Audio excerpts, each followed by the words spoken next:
dan Tuhan kita. Mengucapkan hati kita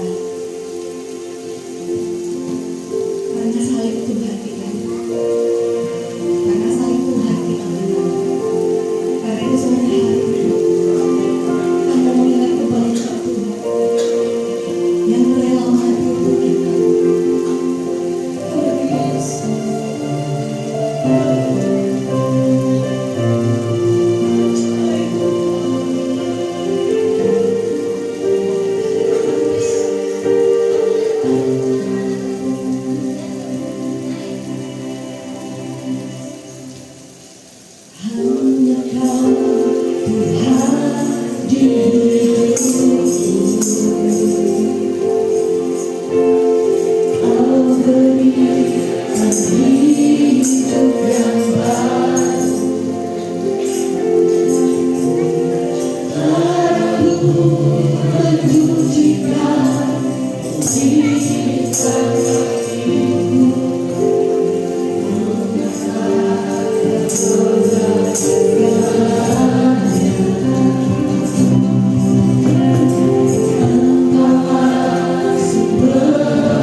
mengasihi kami dalam nama Tuhan kami Yesus Kristus.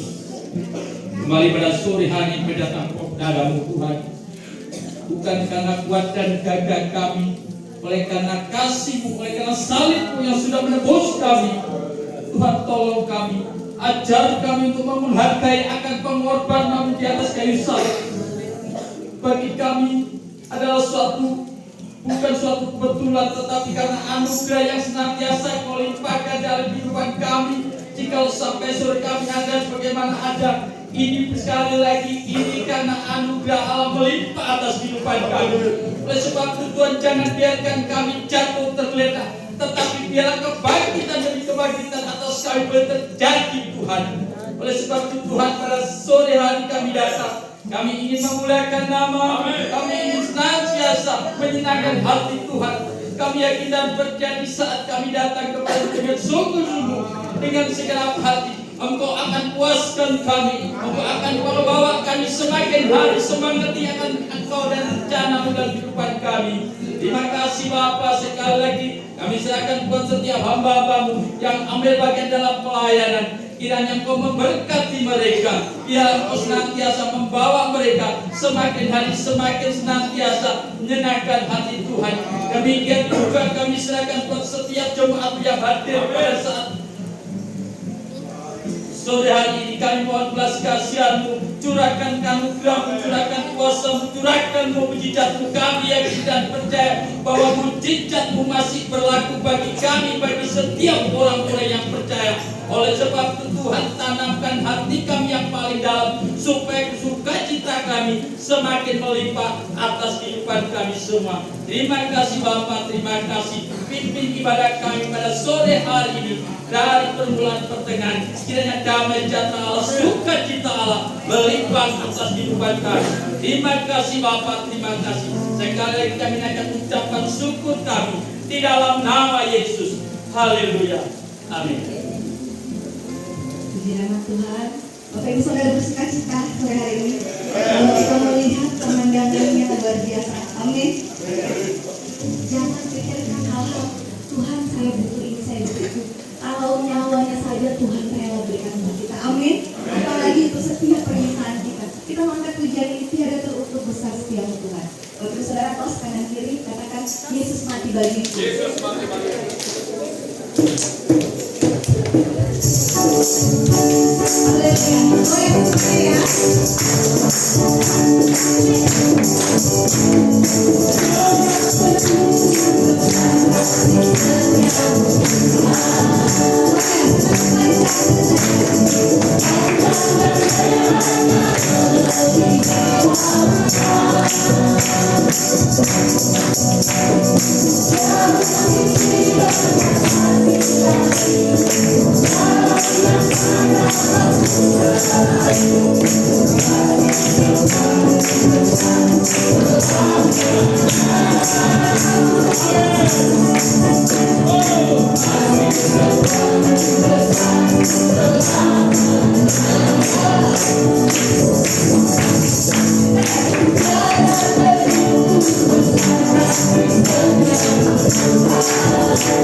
Pujiannya sudah semangat, mau Bapak Ibu Saudara yang lebih semangat lagi.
berfirmanlah kepada kami Tuhan melalui hamba-Mu yang sudah Engkau persiapkan Tuhan.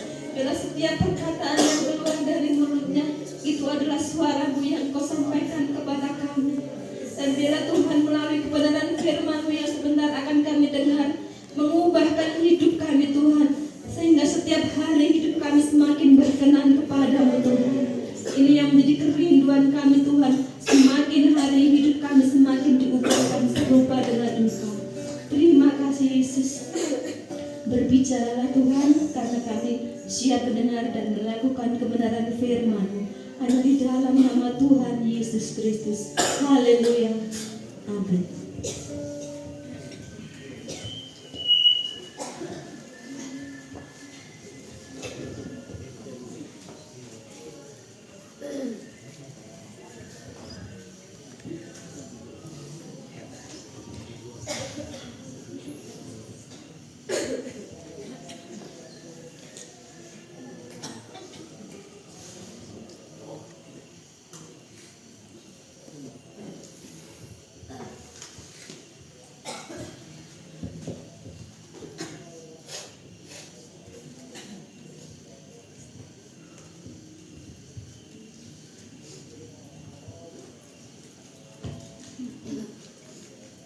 Haleluya. Haleluya. Puji Tuhan. Salam sejahtera dalam kasih Tuhan. Patutlah bagi saya dan saudara, buat kita semua mengucap syukur buat anugerah Tuhan yang sudah Dia kerjakan dalam hidup kita.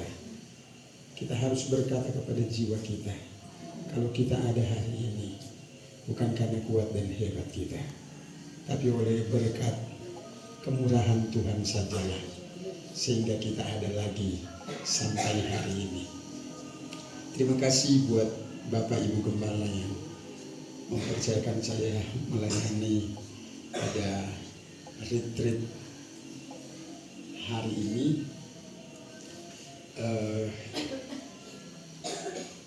Tuhan Yesus memberkati buat kepercayaannya. Mungkin sebagian jemaat sudah mengenal saya. Nggak perlu perkenalan ya. Nggak perlu perkenalan lagi kan? Boleh Om, boleh. Oh boleh. Baik. Nama saya Pendeta Jeffrey Daud B. Lebih dikenal orang tahu semua Daud. Ya, pelayanan di Surabaya, di Tambah Asri tepatnya, dulu tempat atau daerah lokalisasi. Saya punya anak 5, istri cuma 1. Ya. Tidak boleh lebih, memang nggak boleh. 1 saja cukup. Amin. Bapak-bapak yang jawab, amin. Oke. Ada yang pengen istri 2? Yang pengen maksudnya, kan ada yang kepengen. Ada yang pengen? Ada. Tentunya istri-istrinya nggak setuju kan? Ya nggak setuju, oke.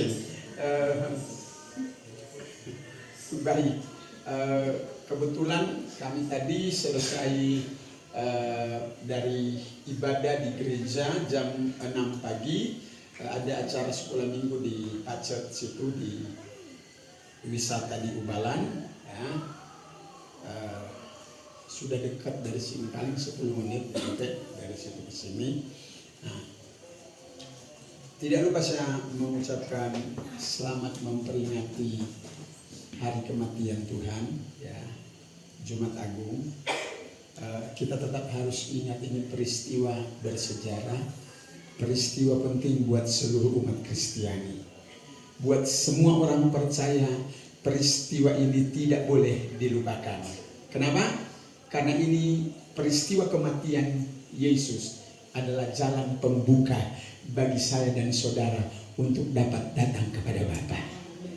Ya, ini jalan bagi saya dan saudara.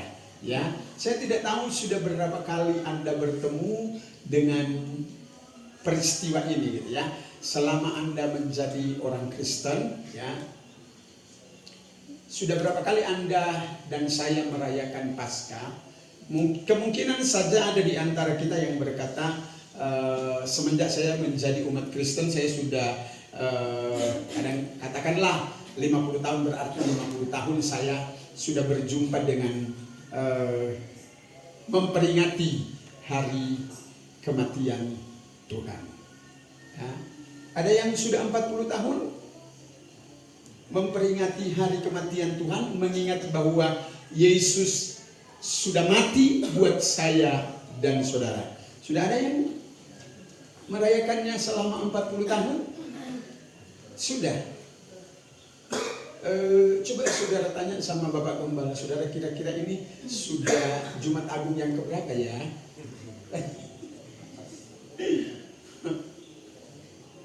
Untuk jemaat yang ada di GPD IKASI tentunya ya, sudah Jumat Agung yang keberapa atau perayaan kematian Yesus yang keberapa kalinya. Dan saya mau berkata kepada saudara sore hari ini, karena dia telah mati buat saya, memberikan segalanya buat kita semua ya, tentunya sebagai umat Tuhan, sebagai orang percaya, kita harus belajar mengerti dan memahami bagaimana memaknai kematian Tuhan di dalam hidup kita. Bukan ketika kita memperingati hari kematian saja, bukan. Tapi bagaimana kita memaknai dan hidup oleh karena apa yang telah Dia kerjakan bagi saya dan saudara tentunya. Ya, saudara, karena banyak orang percaya ya, rata-rata ya pada umumnya orang percaya kalau kematian begini sampai pasca nanti merayakan kebangkitan, sepertinya euforianya sangat berbeda dengan hari-hari yang lain. Iya enggak? Halo? Ya kan? Ini kita cuma pindah tempat ibadah dari Sidoarjo nih ya. Tepatnya di mana ya, lupa. Tambak Sari. Ya, Tambak Sari. Mirip. Kalau saya Tambak Asri, saudara Tambak Sari gitu. Cuman beda Sari dan asrinya. Gitu. Oke. Nah, jadi kita pindah di sini gitu, di sebuah suasana yang baru ya. Tadi saudara sudah bergoyang ya, kasih yang begitu besar. Apa katanya? Lebih kuat dari dosa, kasih yang menemukanku. Selamatkan dan pulihkanku. Ketika Dia mati, Dia menyelamatkan kita. Apakah Anda telah pulih? Ini menjadi persoalan. Ya, saudara, Anda begitu luar biasa tadi bernyanyi dan berjoget. Saya nggak mau judge itu, enggak. Mudah-mudahan itu keluar dari hati saudara sebagai wujud yang kita harus tunjukkan. Maka di gereja kami yang Tuhan percayakan kami layani, saya selalu bilang begini kepada jemaat. Kalau Anda di gereja hebat, ya, di luar gereja juga harus, ya dong. Nggak boleh di gereja hebat terus di luar sana nggak hebat. Kalau di gereja kita nyanyi, kasih yang begitu besar, gitu kan? Lebih kuat dari dosa, kasih yang menemukanku, selamatkan dan pulihkanku. Itu, ku naikkan syukurku. Saya nggak tahu di tempat pekerjaan gimana. Tapi kalau di gereja seperti ini euforia. Tapi jemaat kasih nggak begitu. Pasti di gereja dan di luar sana. Kok aminnya sedikit sih? Dong, nggak boleh. Kan kita harus, saya bilang tadi, kita harus belajar bagaimana memaknai kematiannya tanpa syarat Dia beri kepada kepada saya dan saudara, ya, segalanya saudara dia berikan buat kita, ya. Apa yang harus saya dan saudara kerjakan? Sebelum saya lebih lanjut, mari kita membuka dalam 1 Petrus pasal yang pertama.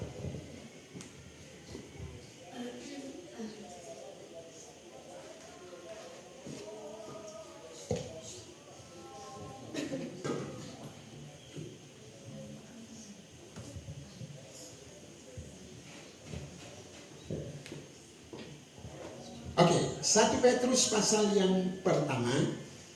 Kita akan mulai ayat yang ke-13.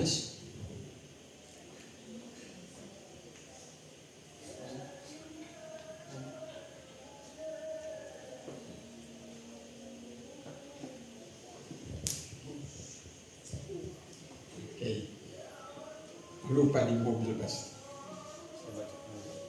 Oke. 1 Petrus 1 ayat yang ke-13. Sebab itu siapkanlah akal budimu, Sebab itu siapkanlah akal budimu, waspadalah dan letakkanlah pengharapanmu waspadalah dan letakkanlah pengharapanmu seluruhnya atas kasih karunia atas kasih karunia yang dianugerahkan kepadamu. ya, yang diberikan buat saya dan saudara, semua umat Tuhan dan seluruh orang percaya umat Kristen yang merayakan Pada waktu penyataan Yesus Kristus. ya, ayat 14. Hiduplah sebagai anak-anak yang taat. Hiduplah sebagai anak-anak yang taat. Dan jangan turuti hawa nafsu yang menguasai kamu pada waktu kebodohanmu. Iya, saudara sudah nggak bodoh kan? Amin. Ulang, saudara sudah nggak bodoh? Amin. Ulang sekali lagi, saudara sudah nggak bodoh? Amin. Haleluya. Biar masih bodoh bilang aja amin supaya jadi kenyataan nggak bodoh. Saya tidak bilang bodoh secara bagaimana Anda berpikir, tapi kebodohan yang dimaksud oleh Paulus di sini yang tidak tahu berterima kasih atas semua yang Tuhan sudah kerjakan. Baik. Ayat yang ke-15. Tetapi hendaklah kamu menjadi kudus di dalam seluruh hidupmu. Boleh bilang amin? Sama seperti Dia yang kudus yang telah memanggil kamu. Iya. Sebab ada tertulis, kuduslah kamu sebab aku kudus. Ya, ayat yang ke-17. Dan jika kamu menyebutnya Bapa, yaitu Dia yang tanpa memandang muka, Jika kamu menyebutnya Bapa dan tanpa memandang muka, menghakimi semua orang menghakimi semua orang menurut perbuatannya, menurut perbuatannya, maka hendaklah kamu hidup maka hendaklah kamu hidup dalam ketakutan dalam ketakutan selama kamu menumpang di dunia ini. dunia ini. Oke, sebentar, tahan dulu ayat itu. Tadi saya bilang kematian Yesus membuka jalan bagi kita untuk mendapat relasi dengan Bapa di sorga. Ya, dia mati buat saya dan saudara sehingga kita punya jalan yang baik untuk bertemu Bapa di sorga kapanpun dalam situasi apapun. Nah, cuman saudara, Petrus menulis surat ini, dia berkata begini, saudara. Saya bilang tadi bagaimana cara kita memaknai apa yang sudah Tuhan kerjakan lewat kematiannya, ya. Petrus bilang, kalau kamu memanggil dia Bapa, saudara, menyebut dia Bapa, ya. Di sana dikatakan begini, ya. Perhatikan baik-baik, coba tolong Bapak Gembala baca sekali lagi. Ayat 17 tadi. 17. Dan jika kamu menyebutnya Dan Bapa, jika kamu menyebutnya Bapa, yaitu Dia yang tanpa memandang yaitu muka, dia yang tanpa memandang muka, menghakimi semua orang menghakimi semua orang, menurut perbuatannya, ya, maka hendaklah kamu hidup maka hendaklah kamu hidup dalam ketakutan. dalam ketakutan. Stop dulu. Terima kasih Tuhan memberkati. Jika kamu menyebutnya Bapa, ya, kita kan selalu kita punya Bapa yang besar. Saya mau tanya dulu. Ya, Bapa ini, ya, Bapa yang kita sebut Allah di dalam nama Yesus. Ya. Apa benar kita sudah jadi anaknya? Sudah ya? Sudah. Oke. Kan kita nggak bisa panggil sembarangan Bapa kalau kita nggak jadi anak. Sama dengan Anda punya anak, ya. Kan nggak mungkin anak orang lain panggil Anda Bapa, ya enggak? Ya toh? Jadi ini antara anak dan Bapa ini ada hubungan yang saling keterkaitan, ada hubungan darah, ada keterikatan yang sangat luar biasa sekali. Gitu ya. Semoga kita atau saya dan saudara lewat kematian Yesus sudah mengikatkan diri kita kepada Bapa, sehingga kita dapat masuk kapan saja dan kita boleh datang kepada Dia kapan saja. Tapi saudara, persoalannya yang Petrus tulis kepada umat yang percaya, waktu dia menulis kepada orang-orang percaya yang tersebar, yang berdiaspora di Yerusalem dan di Asia, saudara, Petrus bilang kalau engkau menyebut Dia Bapa, ada satu hal yang harus saya dan saudara, yang semua umat Kristiani harus perhatikan, saudara, ya, yang harus kita refleksikan dalam hidup kita. Dengar baik, ini harga mati, tidak bisa ditawar. Alkitab bilang, kamu harus hidup dengan penuh ketakutan kepada Dia. Saya melihat dalam terjemahan lain, ketakutan ini bicara tentang rasa hormat kepada Dia, tentang apa yang telah Dia buat, saudara. Karena saudara, banyak orang Kristen yang kita jumpai, yang saya sering jumpai, saudara, di dalam kekristenan di mana saja, saudara.